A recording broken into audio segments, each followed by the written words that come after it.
పోదు దేహవాసన. ఆ దేహవాసన మనిషిని పీడించేస్తుంది, అది తొందరగా పోదు, అది తొందరగా పోదవయ్యా దేహవాసన. అంటే నెమ్మదిగా నెమ్మదిగా నెమ్మదిగా చేసిన పోదు వాసన. నువ్వు పిరికితనం ఉన్నవాడికి వాసన పోదు. ధైర్యంగా ఉండాలి, ధైర్యంగా ఉండాలి, స్థైర్యంగా ఉండాలి, శాంతిగా ఉండాలి. నీ నిదానంలో నువ్వు ఉండాలి. నువ్వు చెప్పుడు మాటల మీద ఆధారపడకూడదు, నీ నిదానంలో నువ్వు ఉండాలి.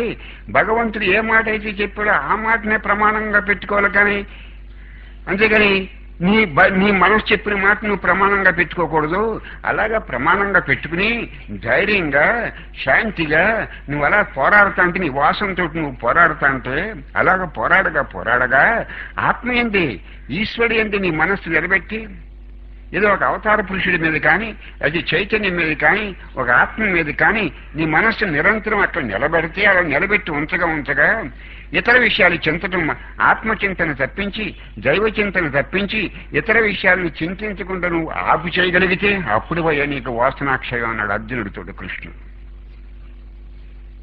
వాళ్ళ తేలిక కాదు వాసన క్షయించటం. నిరంతరము ఆత్మచింతన ఉండాలి. చేతులు సత్కర్మం మీద ఉండాలి, మనస్సు ఆత్మను చింతిస్తూ ఉండాలి. చేతులేమో సత్కర్మం మీద ఉండాలి, మనస్సు ఎక్కడ ఉండాలి, ఆత్మను చింతిస్తూ ఉండాలి. ఆ సత్కర్మ కూడా ప్రేమగా చెయ్యాలి. మనస్సును కూడా 5 నిమిషాలు ధ్యానం చేసి ఎప్పుడు టైం అయిపోతుందా ఆ గడియారం అంత చూసుకో, అది ధ్యానం అండి. అది ప్రేమ ఉన్నవాడికి కాలం తెలియదండి.